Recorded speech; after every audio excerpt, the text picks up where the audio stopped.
Kalimat bermujizat.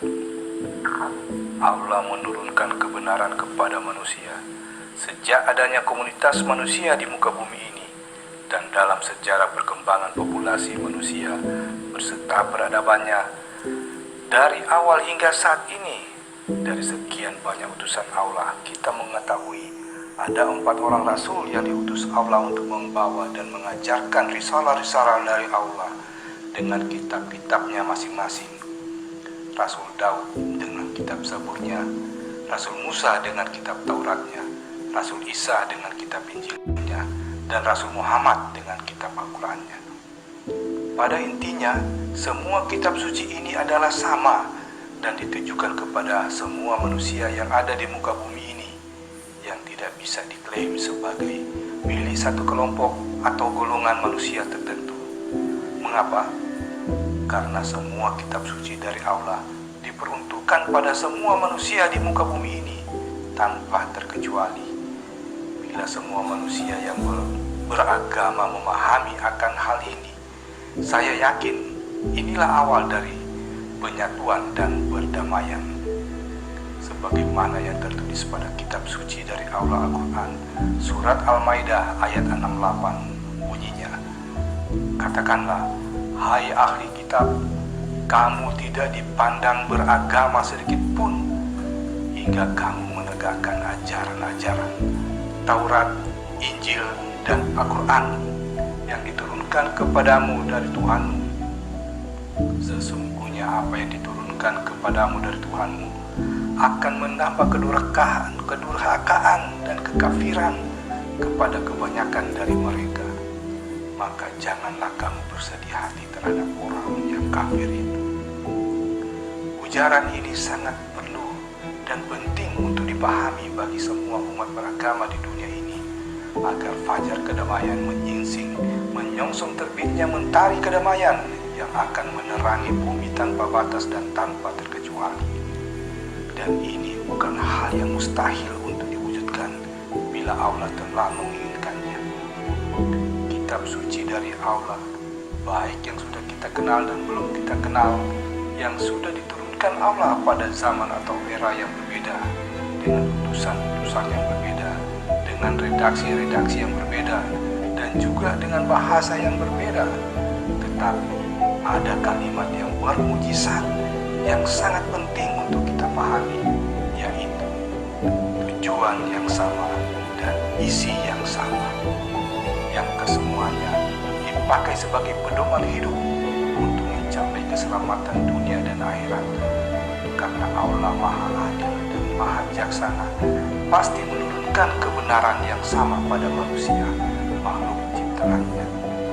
Saya berkeyakinan semua kitab suci yang murni dari Allah pasti mempunyai nilai kesempurnaan, kebenaran yang sama.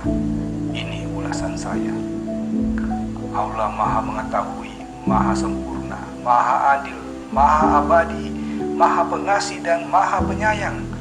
Sudah pasti akan menurunkan kebenaran yang sejati, tanpa kesalahan, dan berlaku sepanjang masa. Dan semua itu diperuntukkan buat makhluk ciptaannya, yaitu manusia. Kebenaran Allah yang diturunkan sepanjang sejarah adanya manusia di muka bumi ini, di antaranya ada empat orang yang sangat terkenal sebagai utusannya, sebagaimana yang saya sudah sebutkan pada awal tadi, yang masing-masing membawa kitab-kitabnya. Kita mulai dari kitab Zabur. Kitab Zabur yang dibawa oleh Nabi Daud, seperti yang sudah saya katakan tadi, bahwa ada juga kitab suci dari Allah yang belum kita kenal. Maksud saya, sebelum kitab Zabur ini diturunkan kepada Nabi Daud, sudah ada kitab suci dari Allah yang diturunkannya, yang mana di dalam Al-Quran dinamakan kitab Al-Furqan. Kitab Zabur diturunkan Allah pada Nabi Daud bernilai sempurna, dengan tujuan untuk menyempurnakan kembali pemahaman tentang ketuhanan dan kebenarannya kepada manusia yang hidup di zaman itu. Nabi Daud memahami 100% dari isi dan tujuan dari kitab Zabur.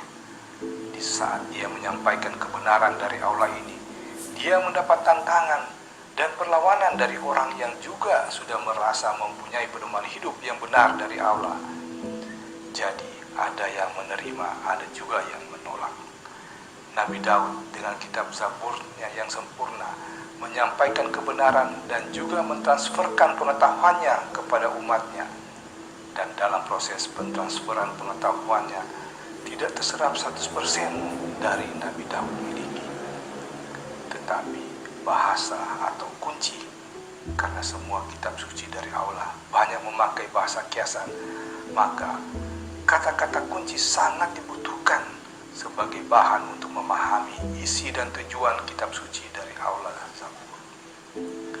Pentransferan pemahaman ini berlangsung dari generasi ke generasi, yang mana dalam pentransferan pemahamannya selalu tidak mencapai 100%, hingga tiba pada zaman generasi berikutnya, manusia yang mewariskan pemahaman ini tergoda oleh kesombongan karena telah mempunyai banyak pengikut, takut kehilangan pamor, sehingga pemahaman ini tidak ditransferkan secara utuh dan kata-kata kuncinya mulai disembunyikan. Dan hal ini terjadi terus-menerus dari generasi ke generasi berikutnya, hingga pemahaman ini tergerus, kehilangan makna, dan pada akhirnya terjadi doktrin dan menjadi inklusif. Hingga datanglah utusan Allah yang baru, yaitu Nabi Musa, dengan membawa kitab suci dari Allah, Taurat, yang bernilai sama sempurna dengan kitab Allah, Zabur. Tujuannya adalah untuk menggenapi kembali pemahaman-pemahaman dari kitab Zabur yang sudah tergerus. Sama juga seperti yang dialami Nabi Daud. Nabi Musa juga ditantang oleh orang yang juga sudah merasa memiliki pemahaman dari Allah yang diajarkan oleh Nabi Daud dan yang sebelumnya. Mereka secara inklusif mempertahankan kebenarannya. Jadi yang terjadi pada saat itu juga ada yang menerimanya dan ada yang menolaknya. Sebagaimana yang terjadi pada Nabi Daud, begitu juga dalam hal pentransferan pemahaman. Apa yang terjadi pada Nabi Daud terjadi juga pada Nabi Musa. Hingga datang utusan Allah yang baru, yaitu Nabi Isa, membawa kitab Allah yang sempurna, Injil, untuk menggenapi, menyempurnakan pemahaman yang mereka miliki. Sama juga apa yang sudah terjadi pada Nabi Daud dan Nabi Musa, itu juga terjadi pada Nabi Isa. Hingga datang utusan baru dari Allah, Nabi Muhammad, membawa kitab suci dari Allah yang sempurna, yaitu Al-Quran, untuk menyempurnakan pemahaman mereka yang sudah tergerus, mempunyai kisah yang sama seperti Nabi Daud, Nabi Musa, dan Nabi Isa. Nabi Muhammad juga ditentang oleh orang-orang yang sudah mempunyai pemahaman sebelumnya. Jadi ada yang mengikuti, ada juga yang tidak mengikutinya. Hingga saat ini perbedaan-perbedaan itu masih berlangsung terjadi. Jadi dengan melihat apa yang sudah saya uraikan tadi, jelas semua kitab suci dari Allah mempunyai nilai kesempurnaan yang sama. Dan perbedaan terjadi disebabkan karena nilai kesempurnaan dalam pemahaman kitab suci dari Allah telah tergerus. Apalagi di masa sekarang ini, pemahaman tentang isi dari semua kitab suci sudah banyak tergerus. Banyak kata-kata kunci yang seharusnya dipakai dalam memahami makna-makna isi semua kitab suci dari Allah, yang mana memakai penulisan dengan bahasa kiasan. Banyak yang menghilang, sehingga membuat orang-orang yang mempelajari kitab suci dari Allah menjadi tidak sempurna untuk memahaminya, yang pada ujungnya terjadi perbedaan pandangan, terutama dalam hal konsep pemahaman tentang ketuhanan, menjadi banyak versi sesuai pemahaman dari masing-masing golongan agamanya, dan pada ujungnya menimbulkan ego dari masing-masing golongan agama dan menjadi inklusif.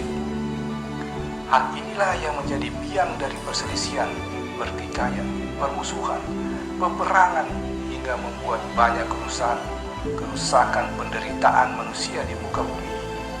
Mesin perang diciptakan, pembunuhan dianggap terakomodir, kerugian material sudah tak terhitung lagi banyaknya. Semua ini disebabkan karena perbedaan pandangan dalam beragama dan berketuhanan.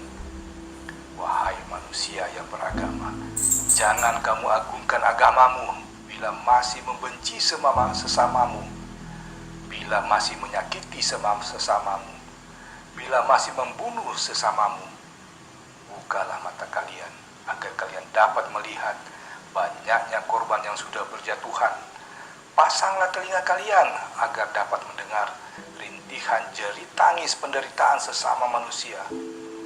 Wahai manusia yang beragama, kokohkan toleransimu dan marilah kita semua bersama membuka diri, membuka klaim-klaim yang sudah terkunci mendoktrin kita, dan dengan bijak marilah kita semua umat beragama untuk dapat mempelajari semua kitab suci dari Allah, agar kita dapat memahami kebenaran sejatinya, agar tidak terjadi fitnah antara satu sama lainnya, agar tercipta kedamaian sebagaimana tujuan manusia beragama.